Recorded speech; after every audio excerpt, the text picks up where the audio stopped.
Hello guys, അപ്പോൾ ഇതാണ് ഞാൻ ഇന്നലെ പറഞ്ഞ സ്പെഷ്യൽ സാധനം. വേറെ നല്ല ചിക്കൻ കറിയാണ്. അപ്പോൾ നമ്മളിവിടെ ഇങ്ങനെ ചിക്കൻ കറി വെക്കുന്നത് കാണിച്ചു തരാം. അപ്പോൾ ചിക്കനിലേക്ക് മഞ്ഞൾപ്പൊടി, മുളക് പൊടി, മല്ലിപ്പൊടി, ഗരം മസാലപ്പൊടി, കുരുമുളക് പൊടി, ഉള്ളി, ഇഞ്ചി, പച്ചമുളക്, വെളുത്തുള്ളി, കറിവേപ്പില ഇതെല്ലാം മിക്സ് ചെയ്തിട്ട് ഒരു അരമണിക്കൂർ മാറ്റി വെക്കുക. ആ സമയത്ത് ചിക്കനിലേക്ക് ഇടാനുള്ള കൂട്ട് റെഡിയാക്കാം. അതിന് ചീഞ്ചട്ടിയിൽ തേങ്ങ, കുരുമുളക്, ഗ്രാമ്പു, കറുവപ്പട്ടേൻ്റെ ഇല എല്ലാം ഇട്ടിട്ട് നല്ലോണം ഇളക്കുക. ഇളക്കാന്ന് വെച്ചാൽ മിക്സ് ചെയ്യുക. എല്ലാവരും ഇളക്കാന്നായിരിക്കും അല്ലല്ലോ പറയുക.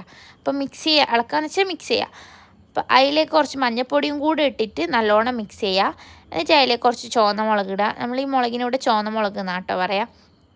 അതും ഇട്ടിട്ട് നല്ലോണം മിക്സ് ചെയ്യുക. മിക്സ് ചെയ്യുക. പിന്നെ അതിലേക്ക് കുറച്ച് മല്ലിപ്പൊടിയും കൂടി ഇടുക.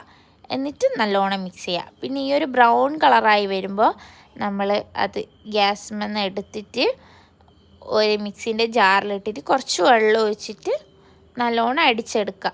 ഈ ഒരു കൺസിസ്റ്റൻസിയിൽ കിട്ടുന്ന രീതിയിൽ നമ്മൾ വെള്ളം ഒഴിക്കുക. എന്നിട്ട് ഇതും നല്ലോണം മിക്സ് ചെയ്യുക.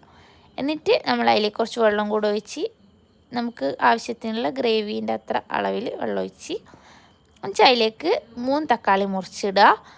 3 തക്കാളി മുറിച്ചിട്ടതിന് ശേഷം നമ്മൾ ഗ്യാസ്മേൽ ആദ്യം വെച്ച് പിന്നെ വിറകടുപ്പിൽ വെച്ച ചിക്കൻ കറിക്ക് വറുത്തന്നെ ടേസ്റ്റ് ആണല്ലോ. അതുകൊണ്ട് നമ്മൾ പിന്നെ